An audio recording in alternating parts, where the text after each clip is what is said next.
Just Cause 1 was set in an island called San Espirito. Rico was working with Tom Sheldon and Maria Kane to overthrow a government there. This is set in the future, a few years down the line, and Rico's been sent to an island in Southeast Asia called Panau to find Tom Sheldon because he's gone rogue. He's not picking up the phone, he's got agency cash, agency intel, and they need to find out what's going on. He needs to bring him back, whatever that means. Comrade, get inside the main building and find the GPS control room. So what we wanted to do with this game is basically not branch too far away from the first game, but address certain issues and optimize on the good issues in the game. So the features have improved, such as the grappling hook, which before was a gun. You could drop it, you had to select it. Now it's attached to his arm, and it's at the touch of a button. You can grapple to different objects. The first game you could only grapple to vehicles, whereas in this one you can grapple to anything in the world which has collision. So the grappling hook brings so much emergent gameplay into Just Cause 2.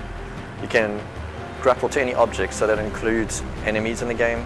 So you can grapple an enemy to the floor, or so he's stuck to the ground, he's in time himself, throw a grenade there or shoot him, or melee him. Tie a guy to a car or a jet or a helicopter and drag them along that way.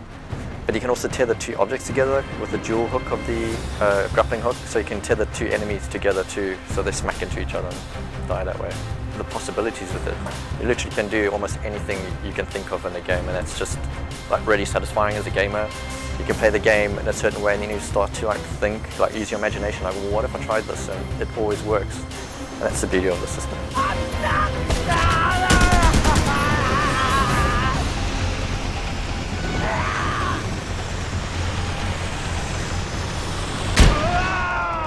We still got the whole regime change, creating chaos from the first game, except it's been revamped. The chaos system is now integral into the game on how you unlock missions in the game. So you can work with rebel gangs on this island who are trying to wrestle control away from this dictator on the island. And by doing so, you get information on where Tom Sheldon is, as well as creating chaos and unlocking new missions.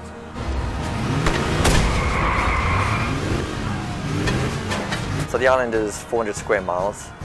It's the same size as the first island, but there's a lot more stress on vertical because of the grappling hook and the parachute. So there's a lot more volume. It's got 3 climate zones. Unlike the first game, it's only 1 climate zone. It has a snowy Arctic region, a tropical region, and a desert region. But all these regions are broken up into different areas where you'll have farming or industrial or resort areas.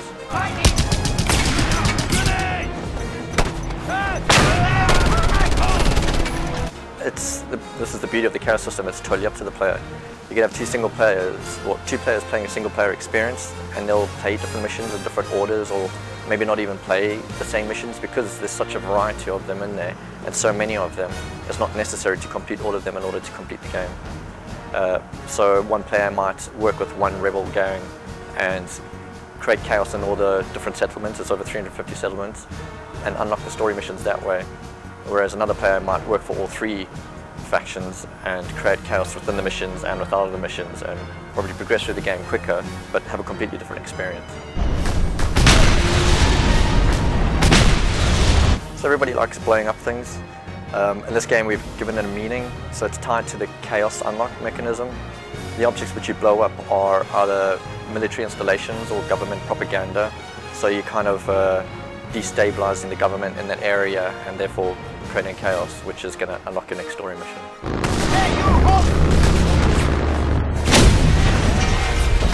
We have a visual, requesting backup.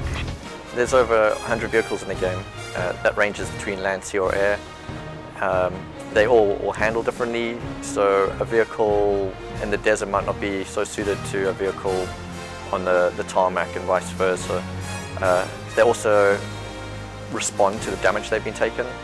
So you can also shoot out car tires and they'll be a bit more slippery, or you can take out the front tire of a chasing vehicle and it might even spin out of control.